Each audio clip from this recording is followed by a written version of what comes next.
We have the power. Empower yourself. Learn your rights. Get on the internet. Google the first 10 amendments, the Bill of Rights, for the first time in most of your lives. Read those rights and you'll see exactly where all of these terms, probable cause, search and seizure, etc. come from. Okay, what is or is not a law can only be determined by the Constitution of the United States, not the legislature, not the police, not the officers in court. A large percentage of legislation is non-constitutional, just waiting to be challenged by an eager pro per litigant, which is a person who represents themselves. Now, like I said, I teach a course on law in simple terms. I'm going to eventually be putting these courses for free on the internet, on the YouTube. I have about 60 separate classes that I teach that will help you in your civil and your criminal cases, and we can shut this system down if we just simply work together. You want to know what to do about what's going on in our country today? Start getting involved. Start exercising your rights. Stop giving up your rights.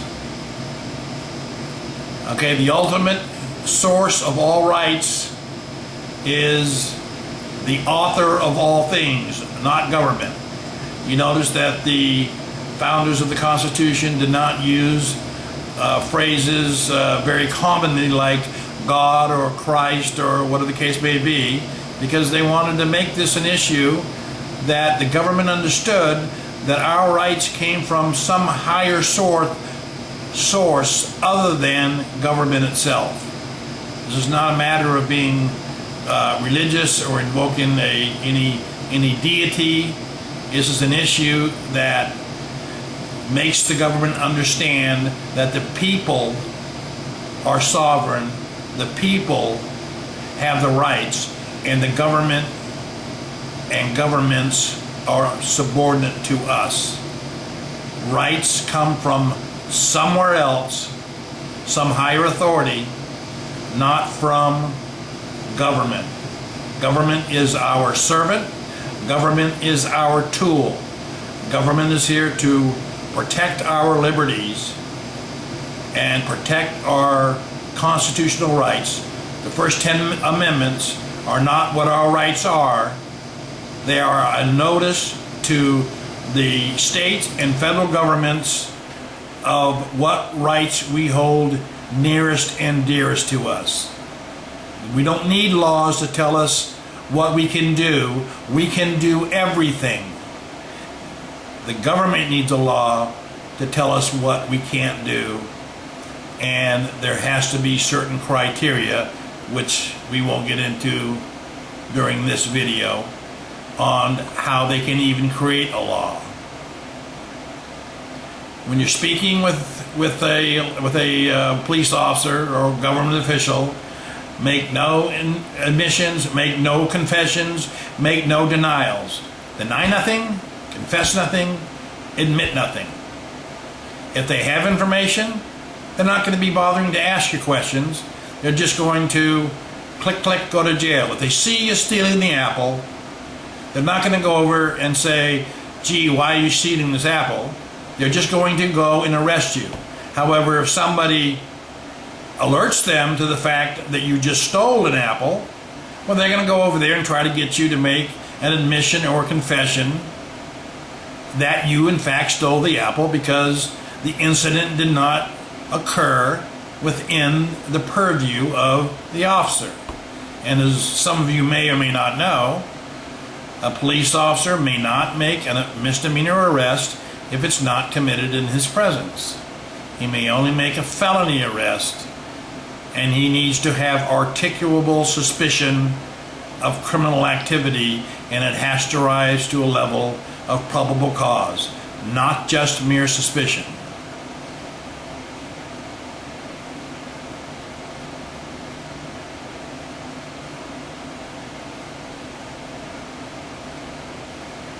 Okay, let's do a little role play here. A police detective arrives at your home and he relates to you that your vehicle was involved in a minor fender bender at the local shopping mall. You mistakenly answer the door instead of talking to him through the window or through the door. Never open your door to the police, ever, because they can consider that an invite into your house. And so you mistakenly answer the door without asking the person to identify themselves, and now you find yourself outside the front of your door, face to face with the detective. The detective says he wants to see your license and registration and proof of insurance, and to ask you a few questions regarding the damage to your motor vehicle, which is parked right there in your driveway. You're the suspect. Remember the rules. Don't speak, shut up, keep your mouth shut.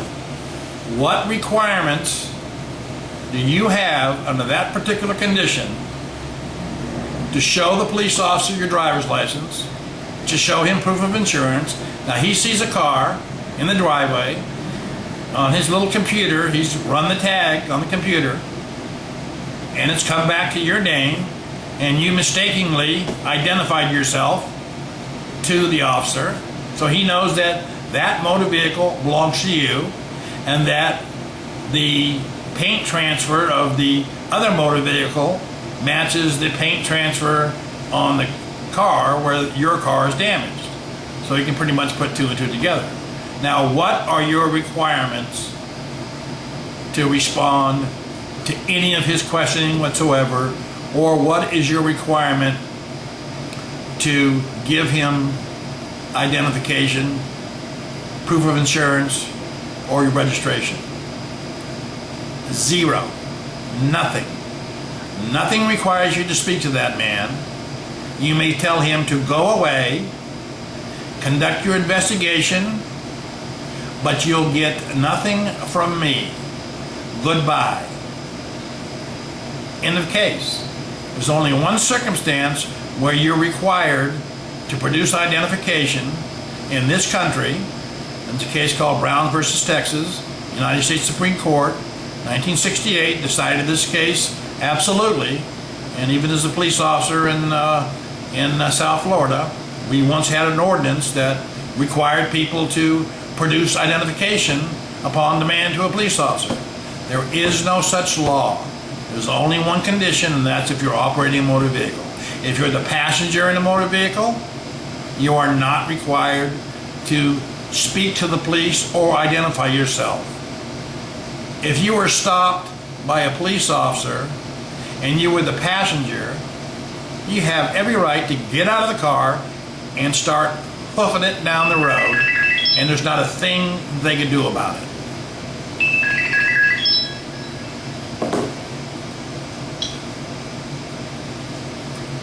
So remember, Browns versus Texas. Google it. This was a case in El Paso, Texas, where a black gentleman refused to give his identification to the police, and they arrested him. This is not Nazi Germany. This is still the United States of America, believe it or not. So there's no condition. If you're walking down the street, whatever the case may be, cop says, "Let me see your ID." Answer is no, you may not see my ID. Now, why do you want to see it? What's going on? What's happening? The answer is, certainly if he asks you, says, "May I see your ID?" No. Or "Give me your ID?" No. He has absolutely no right to do that whatsoever. The only time, like I say, is when you're operating a motor vehicle. Okay, so in the instance where the officer is trying to question you about the accident that happened at the mall, and he's at your door and you're face to face with him, what is he doing? He's looking to get admissions or confessions from you. Is he not? Exactly. Now, if you want to go ahead and confess crimes, the Supreme Court even says people like to confess crimes. Some people do it. That's okay if they want to.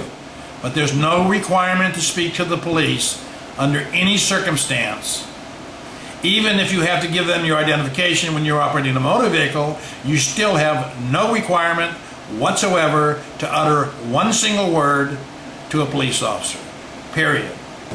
And you are going to always, almost always, be better off not answering their questions or speaking to them.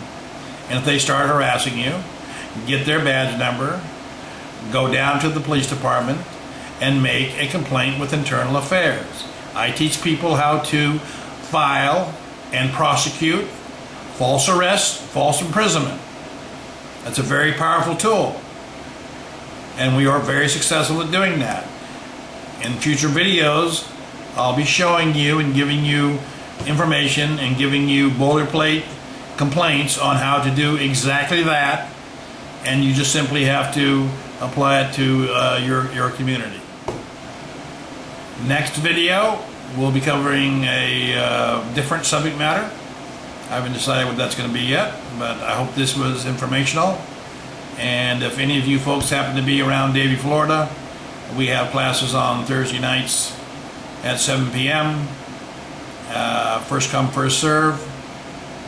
And we speak about different subject matters at every class. So if you have any questions or comments, you can contact me by the number you're going to see on the screen.